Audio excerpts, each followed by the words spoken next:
నమస్కారం ఘంటారావానికి స్వాగతం. ముందుగా ప్రధానాంశాలు. మేడిగడ్డపై త్వరలోనే శ్వేతపత్రం విడుదల చేస్తామన్న సీఎం. భారస నిర్లక్ష్యం వల్లే రాష్ట్ర ఖజానా వృధా అయిందని ధ్వజం.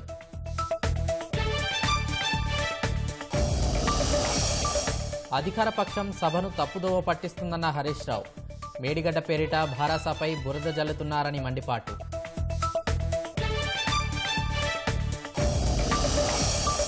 మేడిగడ్డ సందర్శనకు బయలుదేరిన కాంగ్రెస్ నేతలు.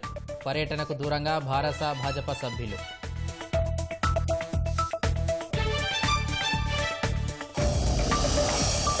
కనీస మద్దతు కోసం ఢిల్లీ దిశగా కదులుతున్న రైతు సంఘాలు.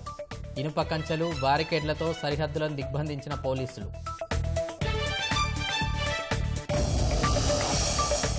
జేఈఈ మెయిన్స్లో సత్తా చాటిన 7 తెలంగాణ అభ్యర్థులు.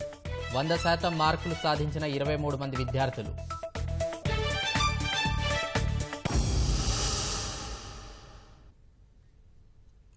మేడిగడ్డకు సర్కార్ కదిలింది. ఆనకట్ట కుంగిపోయిన ప్రాంతాన్ని పరిశీలించేందుకు శాసనసభ మండలి సభ్యులతో కలిసి ముఖ్యమంత్రి, మంత్రులు ప్రత్యేక బస్సులో బయలుదేరారు. అసెంబ్లీ వాయిదా పడిన అనంతరం అక్కడి నుంచి ఏర్పాటు చేసిన 4 ప్రత్యేక బస్సుల్లో సీఎం రేవంత్ రెడ్డి, మంత్రులు, ఎమ్మెల్యేలు, ఎమ్మెల్సీలు పయనమయ్యారు. మేడిగడ్డ సందర్శనకు సభ్యులందరినీ ప్రభుత్వం ఆహ్వానించగా భారస భాజపా ఎమ్మెల్యేలు ఈ పర్యటనకు దూరంగా ఉన్నారు. కాంగ్రెస్, సిపిఐ పార్టీలకు చెందిన ఎమ్మెల్యేలు, ఎమ్మెల్సీలు అసెంబ్లీ నుంచి ఏర్పాటు చేసిన బస్సుల్లో బయలుదేరి వెళ్లారు. ఎంఐఎంకు చెందిన 2 ఎమ్మెల్యేలు, 3 ఎమ్మెల్సీలు ఆలస్యంగా రాగా వారు కారులో వెళ్లారు. ఆలస్యంగా వచ్చిన మజ్లిస్ సభ్యుల కోసం ఉప్పల్లో బస్సు ఆపి ఎక్కించుకున్నారు. వీరంతా మధ్యాహ్నం 3 గంటల వరకు మేడిగడ్డ బ్యారేజీ వద్దకు చేరుకోనున్నారు. ఎమ్మెల్యేలు, ఎమ్మెల్సీల పర్యటన నేపథ్యంలో మేడిగడ్డ వద్ద అధికార యంత్రాంగం పటిష్ట భద్రతా ఏర్పాట్లు చేసింది. డీఐజీ, 4 ఎస్పీలు, 8 మంది డీఎస్పీలు, పెద్ద సంఖ్యలో సిఐలు, ఎస్ఐలు, సుమారు 800 మంది పోలీసు బందోబస్తులో పాల్గొంటున్నారు. ప్రధానంగా మేడిగడ్డ బ్యారేజీలో దెబ్బతిన్న 7వ బ్లాక్లోని పియర్స్ను సీఎం బృందం పరిశీలించే అవకాశం ఉండటంతో ఆ ప్రాంతానికి వెళ్లేందుకు వీలుగా ఏర్పాట్లు చేశారు. అక్కడ నదీ గర్భం నుంచి నీరు పైకి వస్తుండటంతో మోటార్లతో ఎత్తిపోశారు. బ్యారేజీ ప్రాంతంలో వ్యూ పాయింట్ వద్ద సుమారు 3000 మంది కూర్చోవడానికి వీలుగా సభాస్థలిని ఏర్పాటు చేశారు. కాళేశ్వరం ప్రాజెక్టులోని లోపాలు, మేడిగడ్డ బ్యారేజీ పరిస్థితిని ఇక్కడి నుంచే పవర్ పాయింట్ ప్రజెంటేషన్ ద్వారా ప్రజలకు సీఎం వివరించనున్నారు.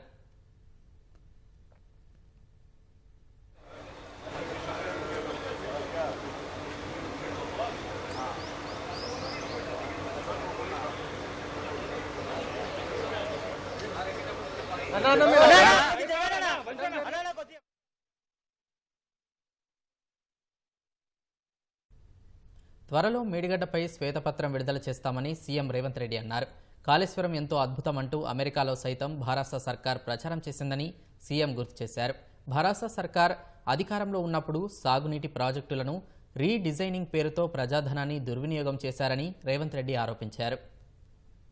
ఈరోజు మనమందరం మంతనికి వెళ్లి మేడిగడ్డ బ్యారేజ్ను చూసి వాటి వివరాలన్నిటినీ తెలుసుకొని కల్లారా చూసి విజిలెన్స్ ఇచ్చే నివేదికను అక్కడ వాళ్ళు శాసనసభ్యులకు, శాసన మండలి సభ్యులకు వివరించిన తర్వాత మంత్రులతో సహా అది చూసి వచ్చి రేపో ఎల్లుండో సాగునీటి పారుదల శాఖ మంత్రి గారు శ్వేతపత్రాన్ని సభలో పెట్టబోతున్నారు, చర్చకు తీసుకురాబోతున్నారు. ప్రపంచంలోనే అద్భుతమని ఇక్కడ కాదు, డిస్కవరీ ఛానల్స్ తో పాటు న్యూయార్క్ లో కూడా అక్కడ ప్రపంచంలో అద్భుతాలను ప్రదర్శించే దగ్గర కూడా దీన్ని ప్రదర్శించరు. వారే ఏ విధంగా ఈ అద్భుతాన్ని సృష్టించరు, వారి అనుభవాలను అన్నిటిని కూడా చూసి తప్పు జరిగిందా జరగలేదా నిర్ధారిస్తే తెరదీద్దాం అనేదే మా ఆలోచన. ఆనాటి ప్రభుత్వం ఆ కుంగిన బ్యారేజ్ను ఎవరిని చూడకుండా దాన్ని దాచిపెట్టినరు. కుంగిపోయితే చుట్టూత పోలీసు పహారాలు, వాగా బార్డర్ లో కూడా అంత పోలీసు పహారాలు లేవు. కాంగ్రెస్ అధికారంలోకి వచ్చిన తర్వాత అక్కడ జరుగుతున్న పరిణామాల నేపథ్యంలో కొంతమంది అధికారులు ఆఫీసుల నుంచి ఫైల్స్ మాయం చేసిందని టీవీలలో, పేపర్లలో పెద్ద ఎత్తున వచ్చింది. తక్షణమే ప్రభుత్వం తేరుకొని విజిలెన్స్ అండ్ ఎన్ఫోర్స్మెంట్ అధికారులను ఎవరు మాయం చేసిండ్రు, అదే విధంగా మేడిగడ్డ, అన్నారం ప్రాజెక్టులలో జరిగిన అవకతవకల మీద మీరు ఒక నివేదిక తయారు చేయండి అని చెప్పి ప్రభుత్వం ఆదేశాలు ఇవ్వడం జరిగింది. నిర్వహణలో జరిగిన నిర్లక్ష్యానికి సంబంధించిన చాలా విషయాలను వాళ్ళు నివేదిక ఇచ్చిండ్రు. ఆ నివేదిక నేపథ్యంలో ఇప్పటి వరకు చాలా మందికి, సభ్యులకు కానీ రాష్ట్ర ప్రజలకు కానీ అక్కడ ఏం జరిగిందో, ఏమైందో సంపూర్ణమైన సమాచారం లేదు. దుద్దిల్ల శ్రీధర్ బాబు గారు మనల్ని అందరినీ అక్కడికి రాండి, మీరు అందరు చూడండి, అక్కడికి బయలుదేరదామని చెప్పడం జరిగింది అధ్యక్ష. రాజకీయ లబ్ధి కోసమే సీఎం ఎమ్మెల్యేలు మేడిగడ్డ పర్యటనకు వెళ్తున్నారని మాజీ మంత్రి హరీష్ రావు ఆరోపించారు. కనీసం ప్రధాన ప్రతిపక్షానికి మాట్లాడే అవకాశం ఇవ్వకుండా సభను వాయిదా వేశారని మండిపడ్డారు. ఏకాభిప్రాయంగా సభను వాయిదా వేయడాన్ని తీవ్రంగా ఖండిస్తున్నామని ఆయన పేర్కొన్నారు.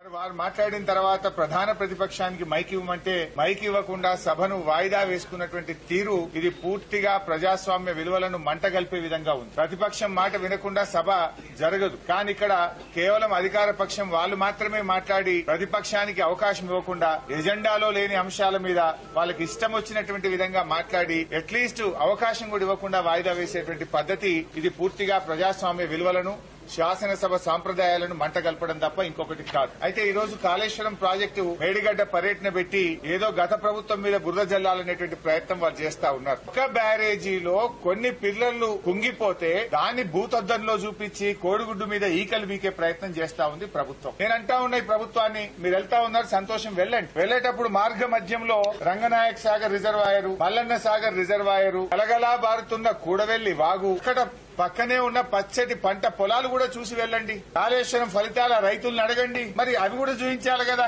కేవలం ఒక మేడిగడ్డ దగ్గర జరిగిన దాన్ని పట్టుకొని రాజకీయంగా ఏదో 4 ఎంపీ సీట్లు రావాలను, రాజకీయంగా లబ్ధి పొందాలను, మా మీద బురద జల్లాలని చెప్పి ఒక ప్రయత్నం మీరు చేస్తా ఉన్నారు. అసలు మీ ప్రభుత్వం ఫెయిల్ చేసినారు. ఆనాడు తమ్మిడిహట్టి దగ్గర మీరు ప్రాజెక్టు ప్రతిపాదిస్తే అది చాప్రాల్ వైల్డ్ లైఫ్ లో శాంక్చురీలో ఇరుక్కపోయింది. 2007లో మీరు ఆనాడు ప్రాణహిత చెవెళ్లకు ఆలోచన చేసి జీవోలు ఇస్తే 2014 దాకా మీరు అధికారంలో ఉన్నారు. 7 ఏళ్లు మీరు అధికారంలో ఉండి ఎందుకు మీరు అనుమతులు తేలేదు?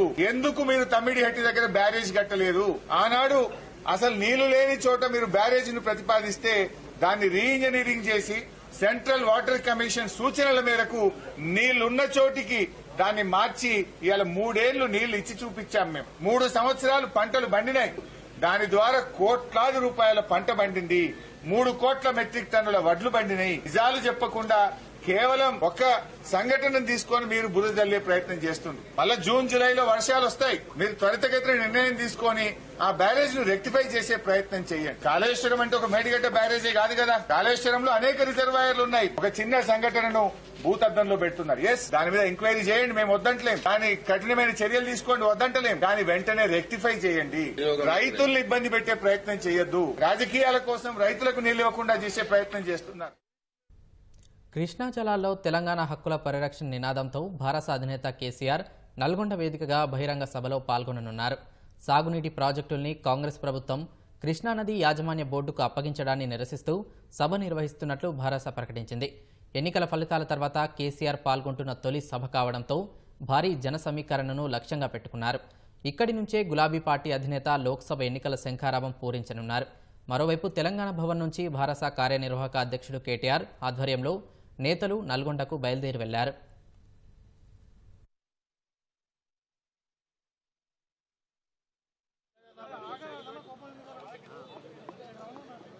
మాట్లాడాలా? తెలంగాణ ప్రభుత్వం కృష్ణా నది పైన నిర్మించిన ప్రాజెక్టులన్నింటినీ కేఆర్ఎంబీకి అప్పజెప్పడానికి నిర్ణయం తీసుకున్న నేపథ్యంలో కేసీఆర్ నాయకత్వంలో భారత రాష్ట్ర సమితి ఆధ్వర్యంలో నల్గొండలో ఈరోజు రైతులందరినీ సమీకరించి భారీ బహిరంగ సభను నిర్వహించబోతున్నాం. ఆ భారీ బహిరంగ సభకు భారత రాష్ట్ర సమితి పార్లమెంట్ సభ్యులు, శాసనసభ్యులు, శాసన మండలి సభ్యులు, పార్టీ నాయకులందరూ తెలంగాణ భవన్ నుంచి బయలుదేరి వెళ్తున్నాం. కృష్ణా రివర్ మేనేజ్మెంట్ బోర్డు పరిధిలోకి కృష్ణా నది పైన ఉన్న ప్రాజెక్టులన్నీ కనుక వెళ్ళిపోతే తెలంగాణ ఎడారిగా మారే ప్రమాదం ఉన్నది. మంచినీటికి, సాగునీటికి, విద్యుత్ అవసరాలకు, విద్యుత్ ఉత్పత్తికి కూడా బోర్డు నడుపుకోవాల్సిన పరిస్థితి వస్తుంది. చిన్న చిన్న అవసరాలకు కూడా బోర్డును సంప్రదించి వాళ్ళ దయతో, వాళ్ళ అనుమతితో నీటిని తీసుకోవాల్సిన పరిస్థితి వస్తుంది. తద్వారా తెలంగాణ ఎడారిగా మారే ప్రమాదం ఉన్నది అని చెప్పి దాదాపు ఒక 10 రోజుల క్రితమే భారత రాష్ట్ర సమితి నిర్ణయం తీసుకొని కేసీఆర్ గారు నల్గొండలో బహిరంగ సభను ఏర్పాటు చేస్తే భయపడిపోయిన కాంగ్రెస్ ప్రభుత్వం నిన్న శాసనసభలో కృష్ణా రివర్ మేనేజ్మెంట్ బోర్డు మీద చర్చను పెట్టి ఏకగ్రీవ తీర్మానాన్ని ప్రవేశపెట్టి బహిరంగ సభను అడ్డుకోవటానికి ఇవాళ మేడిగడ్డకు కూడా యాత్రను ఏర్పాటు చేసుకున్నారు. కాంగ్రెస్ పార్టీ కాంగ్రెస్ ప్రభుత్వము భారత రాష్ట్ర సమితి నల్గొండ సభకు భయపడిపోయే కేఆర్ఎంబి పైన అసెంబ్లీలో ఏకగ్రీవ తీర్మానం పెట్టారు. ఇవాళ మేడిగడ్డకు కూడా ప్రయాణం చేస్తున్నారు. వాస్తవాలను ప్రజలు చెప్పడానికే, వాస్తవాలను రైతాంగానికి వివరించడానికే ఈరోజు మేమందరం నల్గొండకు వెళ్తున్నాం.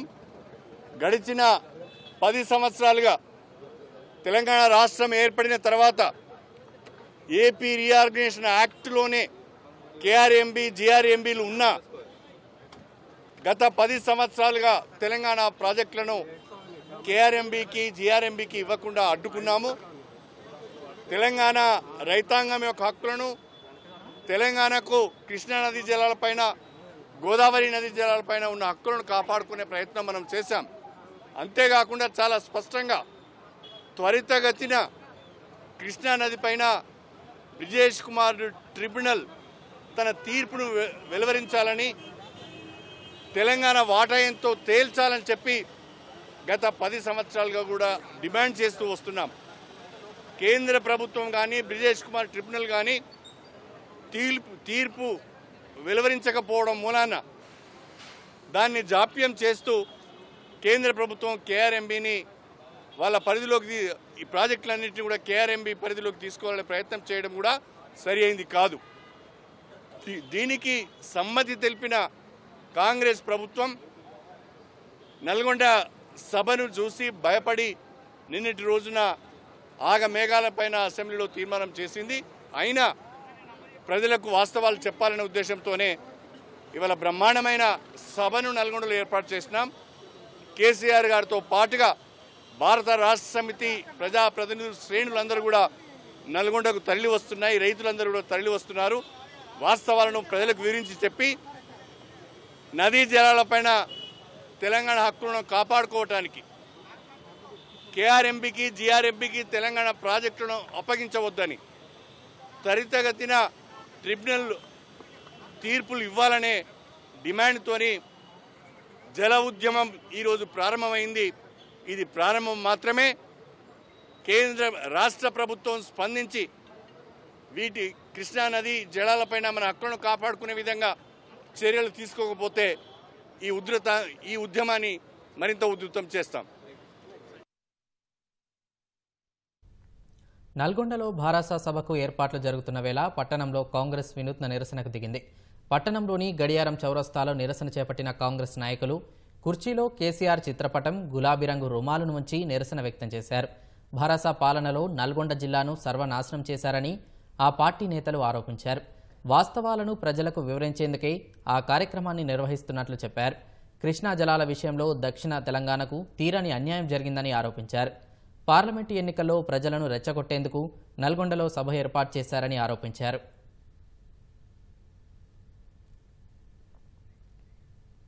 కనీస మద్దతు ధర కోసం చట్టం సహా పలు సమస్యలు పరిష్కరించాలని డిమాండ్ చేస్తూ రైతు సంఘాలు ఢిల్లీ దిశగా పయనిస్తున్నాయి. ట్రాక్టర్లు, కార్లలో బయలుదేరిన రైతులు అవసరమైతే సుదీర్ఘంగా పోరాటం చేసేందుకు అవసరమైన సరుకులను వెట్టబెట్టుకొని ఢిల్లీ చలో కార్యక్రమానికి బయలుదేరారు. రైతులను అడ్డుకునేందుకు ఇనుప కంచెలు, కాంక్రీట్ బారికేడ్లు, ఇనుప మేకులను అడ్డుగా పెట్టి సరిహద్దుల వద్ద పోలీసులు పహారా కాస్తున్నారు. భారీ సంఖ్యలో కేంద్ర పారామిలిటరీతో పాటు పోలీస్ బలగాలను మోహరించారు.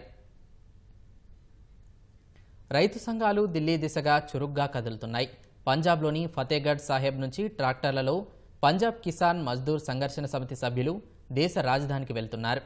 రైతు చట్టాలను వ్యతిరేకిస్తూ గతంలో ఢిల్లీ సరిహద్దుల్లో చేసిన మాదిరిగానే మరోసారి సుదీర్ఘ ఆందోళనకు వారు సిద్ధమయ్యారు. ట్రాక్టర్లో 6 నెలలకు సరిపడా రేషన్, డీజిల్ను వెంటపెట్టుకుని బయలుదేరారు. తాము సామాన్య ప్రజలకు ఇబ్బంది కలిగించకుండానే ఢిల్లీ చలో చేపడతామని రైతు సంఘం నేత లఖ్విందర్ సింగ్ తెలిపారు. కేంద్ర మంత్రుల నుంచి సానుకూల నిర్ణయాలు ఏమీ రాలేదన్నారు. రైతుల ఆందోళనను బూచీగా చూపి భద్రత పేరుతో హర్యానా, పంజాబ్ ప్రజలను వేధిస్తున్నారని రైతు సంఘం నేతలు ఆరోపించారు. పంజాబ్, హర్యానా సరిహద్దులను అంతర్జాతీయ సరిహద్దు మాదిరిగా మార్చేశారని విమర్శించారు. తాము ప్రభుత్వంతో చర్చలకు ఇప్పటికీ సిద్ధమేనని తెలిపారు. రైతు సంఘాలను అడ్డుకునేందుకు ఢిల్లీ, హర్యానా పోలీసులు భారీ భద్రతా ఏర్పాట్లు చేశారు. తమ కళ్లు గప్పి రైతు సంఘాలు ఢిల్లీకి చేరుకోకుండా దేశ రాజధాని ప్రాంతాన్ని అష్టదిగ్బంధనం చేశారు. అంబాలాలోని హర్యానా, ఢిల్లీ సరిహద్దు ప్రాంతం శంభు వద్ద పెద్ద ఎత్తున పోలీసులను మోహరించారు. పటియాలా ఎస్పీ మహ్మద్ సర్ఫరాజ్ స్వయంగా భద్రతా ఏర్పాట్లను పర్యవేక్షిస్తున్నారు. బహదూర్గఢ్ వద్ద సైతం రైతులను ఢిల్లీ వెళ్లకుండా అడ్డుకునేందుకు భారీగా బలగాలను సిద్ధం చేశారు. శంభు సరిహద్దు వద్దకు చేరుకున్న కొందరు రైతులను పోలీసులు అరెస్ట్ చేశారు. అనంతరం శంభు సరిహద్దుకు చేరుకున్న రైతులను అడ్డుకునేందుకు హర్యానా పోలీసులు బాష్ప వాయుగోళాలు ప్రయోగిస్తున్నారు.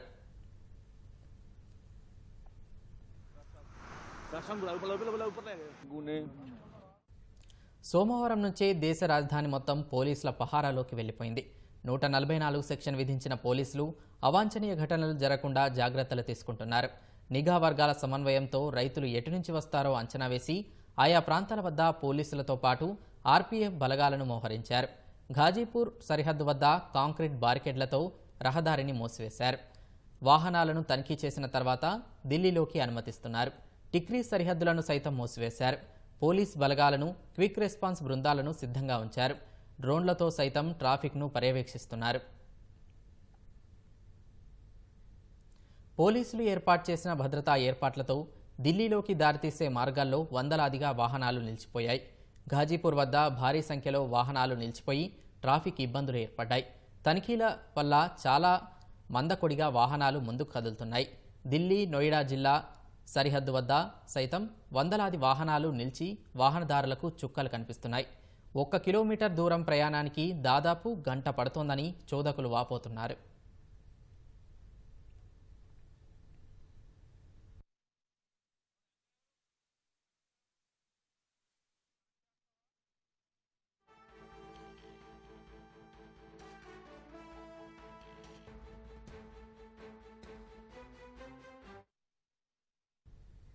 ఢిల్లీ శివారు ఘాజీపూర్లో తాజా పరిస్థితిని మా ఢిల్లీ ప్రతినిధి అరుణ్ ప్రత్యక్ష ప్రసారం ద్వారా అందిస్తారు. Thank you Prashanth. కొద్దిసేపటి క్రితం రైతు సంఘాలు ప్రకటించిన విధంగా చూస్తే మరొకసారి 6 నెలల పాటు తమ ఉద్యమం చేయడానికి రైతు సంఘాలు సిద్ధమయ్యాయి. ఇప్పటికే పంజాబ్లోని అనేక ప్రాంతాల నుంచి రైతు సంఘాలకు సంబంధించినటువంటి నేతలు 6 నెలలకు సరిపడా నిత్యావసరాలు, డీజిలు, ఇతరత్ర ఏవేవైతే అవసరాలు ఉంటాయో వాటన్నిటితో కలిపినటువంటి ట్రాలీలు, ట్రాక్టర్లతో ఢిల్లీ సరిహద్దుల్లో తాము బైఠాయిస్తామని గతంలో ఇచ్చినటువంటి హామీలను ఇప్పటి వరకు అమలు చేయకుండా ప్రభుత్వం తమను మోసగించింది కాబట్టి ఈసారి హామీలన్నింటినీ సాధించుకొని ఎట్టి పరిస్థితుల్లో ఢిల్లీ నుంచి వెనుదిరుగుతాము అని చెప్పి రైతులు స్పష్టం చేస్తున్నారు.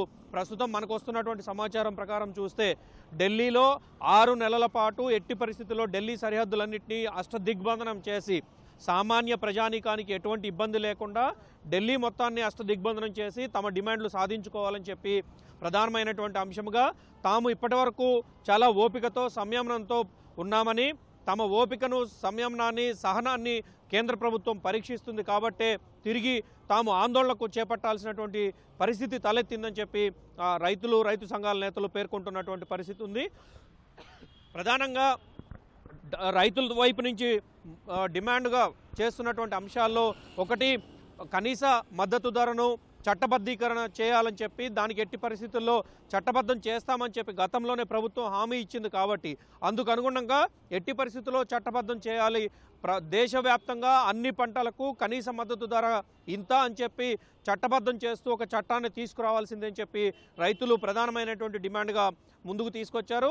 దాంతోపాటుగా 2020 విద్యుత్ సవరణ చట్టం ప్రకారం చేసుకోవాల్సినటువంటి ఒప్పందాలు, వాటికి అనుగుణంగా తీసుకోవాల్సినటువంటి నిర్ణయాలు ఏవైతే ఉన్నాయో రైతులకు ఇది పూర్తి స్థాయి హానికరంగా ఉంది. కాబట్టి అటువంటి ఒప్పందాలు చేసుకునేటువంటి విధానం వీటన్నిటిని నిర్మూలించాలని, వాటన్నిటిని వెనక్కి తీసుకోవాలని చెప్పి మరో డిమాండ్గా రైతు సంఘాలు ప్రభుత్వం ముందుంచాయి.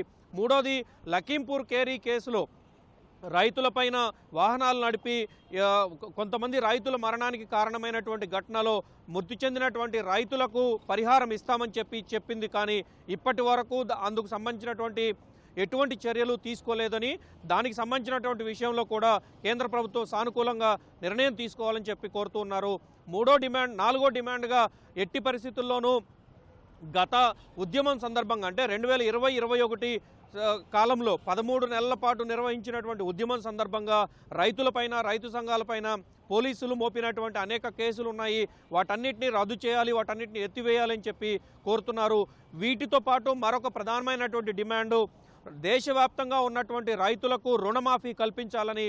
ఇది డాక్టర్ ఎంఎస్ స్వామినాథన్ ఇచ్చినటువంటి సిఫారసుల్లో చాలా స్పష్టంగా ఉంది. కాబట్టి రైతులకు రుణమాఫీ కల్పించడంతో పాటు స్వామినాథన్ సిఫారసులన్నింటినీ పూర్తి స్థాయిలో అమలు చేయాల్సిందే అని చెప్పి ఈ ప్రధానమైనటువంటి డిమాండ్లను కేంద్ర ప్రభుత్వం ముందు గత కొద్ది రోజులుగా రైతు సంఘాల నుంచి చర్చలు జరుపుతున్నాయి. గత రాత్రి జరిగినటువంటి చర్చల్లోనూ ఈరోజు ఉదయం జరిగినటువంటి చర్చల్లో కూడా 2 సార్లు ప్రభుత్వం నుంచి సానుకూలమైనటువంటి ప్రధానమైనటువంటి 3 డిమాండ్లుగా ఉన్న ఏవైతే ఉన్నాయో వాటన్నిటిపైన, ఒకటి ఎంఎస్పీకి చట్టబద్ధత కల్పించడము, 2 విద్యుత్ సవరణ చట్టము, 3 రుణమాఫీ కల్పించే విషయంలో ఎటువంటి హామీ కేంద్ర ప్రభుత్వం నుంచి లభించలేదు. కాబట్టి ఎట్టి పరిస్థితుల్లో తాము ఆందోళనకే సిద్ధమవుతున్నామని చెప్పి రైతు సంఘాలు ఇప్పటికే ప్రకటించాయి. అయితే ఒకవైపు రైతు సంఘాలు ఎట్టి పరిస్థితుల్లో ఢిల్లీ మార్చి చేపడతామని చెప్పి ప్రకటించడము, అందుకు అనుగుణంగా మార్చి మొదలు పెట్టడం జరిగిన తర్వాత ప్రస్తుతం గాజీపూరు ఢిల్లీ సరిహద్దుల్లో ఉన్నాము. ఇది ప్రస్తుతం మనం ఉన్నటువంటి ప్రాంతం పశ్చిమ ఉత్తరప్రదేశ్ నుంచి ఢిల్లీని అనుసంధానించేటువంటి ప్రధానమైన కేంద్రం. ఇక్కడి నుంచే ఎవరైనా ఢిల్లీకి, ఉత్తరప్రదేశ్ నుంచి వచ్చేటువంటి వాహనాలు ఏవైనా ఇక్కడి నుంచే ఢిల్లీకి ఎంటర్ అవ్వాల్సి ఉంటుంది. సో ఆ నేపథ్యంలో ఢిల్లీకి సంబంధించినటువంటి సరిహద్దు ప్రాంతమైనటువంటి గాజీపూర్లో పూర్తి స్థాయి కట్టుదిట్టమైనటువంటి భద్రతా ఏర్పాట్లు చేశారు. మనం ఇక్కడ చూడొచ్చు, క్రేన్లు, అదేవిధంగా బారికేడ్లు ఏర్పాటు చేయటము, వజ్ర వాహనాలంటే బారికేడ్లతో పాటుగా వజ్ర వాహనాలు ఏర్పాటు చేశారు. అదేవిధంగా వాటర్ క్యానన్లు ఏర్పాటు చేశారు.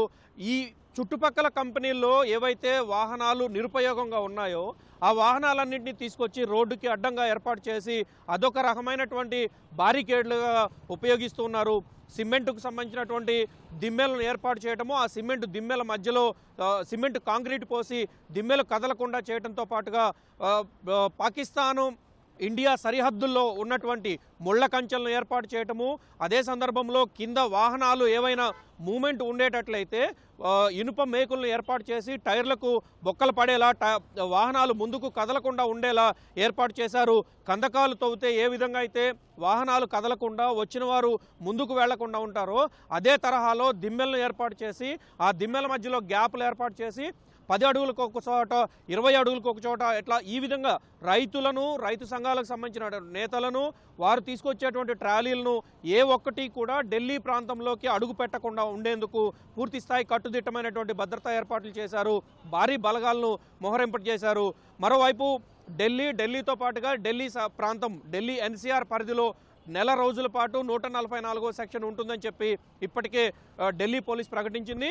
ఈ ప్రాంతంలో ఎటువంటి అవాంఛనీయ సంఘటనలు జరగకుండా తాము భద్రతా ఏర్పాట్లు చేస్తున్నామని, అందుకు అనుగుణంగానే ట్రాఫిక్ నియంత్రణ కూడా ఉంటుంది. కాబట్టి వాహనదారులు, ప్రయాణికులు అందుకు తగినట్లుగా ప్రత్యామ్నాయ ఏర్పాట్లు చూసుకోవాలని కూడా చెప్పడం జరిగింది. మరోవైపు ఇండియా గేటు, ప్రధానమైనటువంటి ముఖ్య కేంద్రాలైనటువంటి రాష్ట్రపతి భవను, నార్త్ బ్లాక్, సౌత్ బ్లాక్ ప్రాంతాలు, సెంట్రల్ సెక్రటేరియట్ ఉండేటువంటి ప్రాంతాల వైపు అవాంఛనీయమైనటువంటి ఘటనలు జరగకుండా 2020లో రైతు ఉద్యమం సందర్భంగా చోటు చేసుకున్నటువంటి ఘటనలు ఏవైతే ఉన్నాయో వాటి నేపథ్యంలో పూర్తి స్థాయి భద్రతను కట్టుదిట్టం చేయడంతో పాటు ఎక్కడ ఎటువంటి చిన్న లోటుపాటు కూడా తలెత్తకుండా ఉండే విధంగా చర్యలు చేపట్టారు.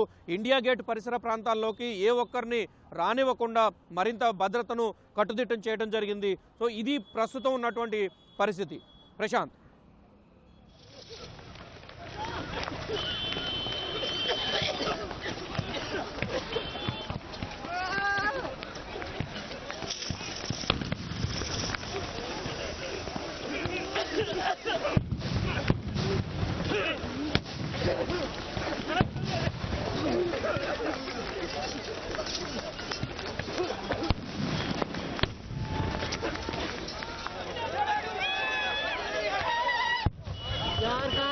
सिकंदर। ओ भाई साइड हो जाए यार प्लीज।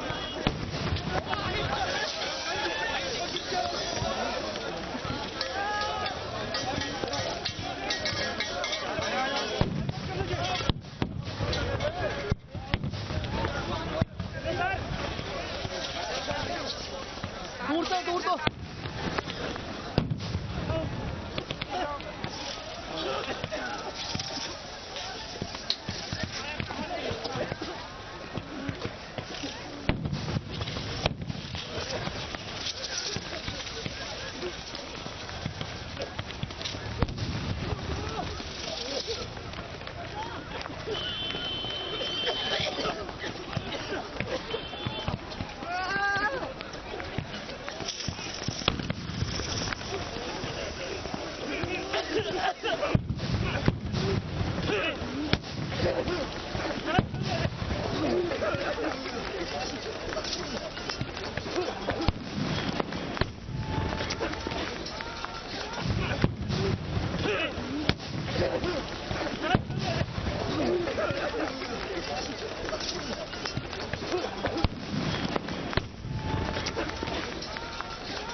यार कहाँ गया सिकंदर।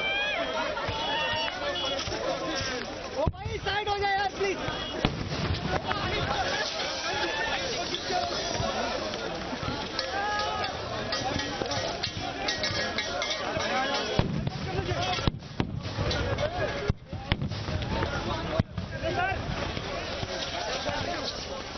दूर तो